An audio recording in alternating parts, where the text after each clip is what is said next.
Saint of the Day, January 9th, Saint Adrian of Canterbury, scholar and the abbot of St. Augustine's Abbey. Born, not known, died, 710 AD.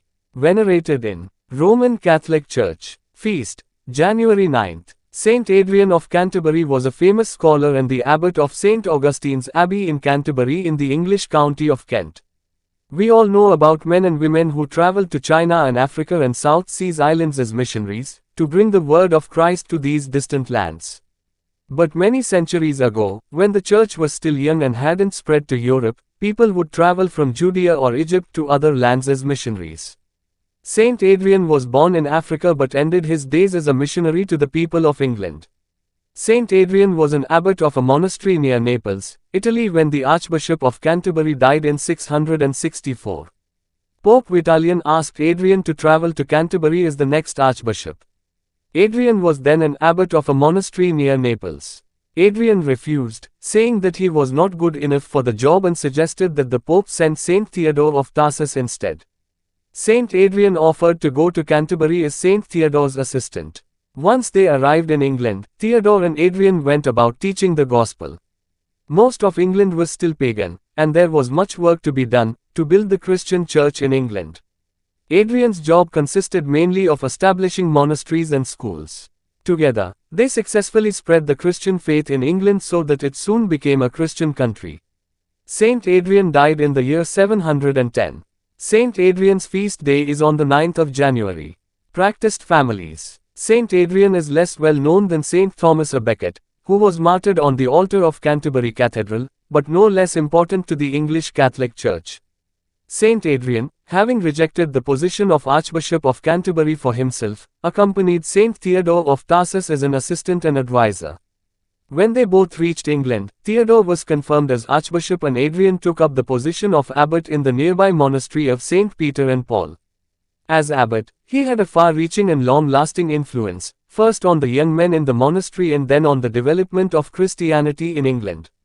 Saint Adrian was learned in the scriptures, well-versed in the writings of the church, and a scholar of both Greek and Latin.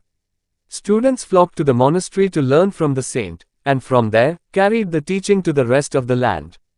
Experienced families. A native of Africa, as was St. Augustine some 300 years before, St. Adrian was the abbot of a monastery near Monte Cassino in Italy.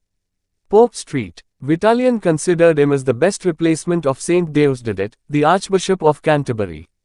Adrian seemed to be the perfect leader for a nation now in its Christianity. Known for his piety and a skilled and patient instructor, his talents were well suited to the needs of a community and nation. Yet Adrian demurred, saying that he was not fitted for such great dignity. He said that he would find someone else more suited for the task. After one suggested substitute became ill, he suggested Saint Theodore of Tarsus. Pope reluctantly agreed but sent him with Theodore as assistant and advisor.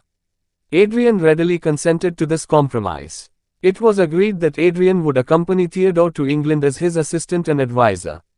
On March 26, 668, Theodore was consecrated Archbishop of Canterbury and 2 months later the two set sail for England.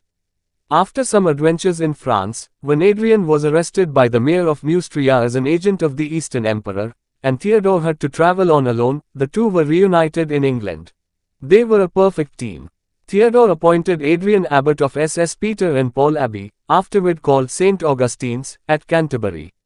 The abbot also helped the archbishop in his pastoral undertakings. There can be no doubt that the flourishing of the English church in Theodore's time owed much to Adrian. The school at St. Peter and Paul Abbey also contributed to the promulgation of the faith in England. Into the minds of his students, Adrian poured the waters of wholesome knowledge day by day, according to Bede. The school became famous for its teaching. Bede records that Saint Adrian was very learned in the Holy Scriptures, very experienced in administering the church and the monastery, and a great Greek and Latin scholar. He also is said to have commented that some of Adrian's students spoke Latin and Greek equally as well as their native languages. In addition to teaching these languages, Adrian taught poetry, astronomy, and math, as well as scripture and virtue.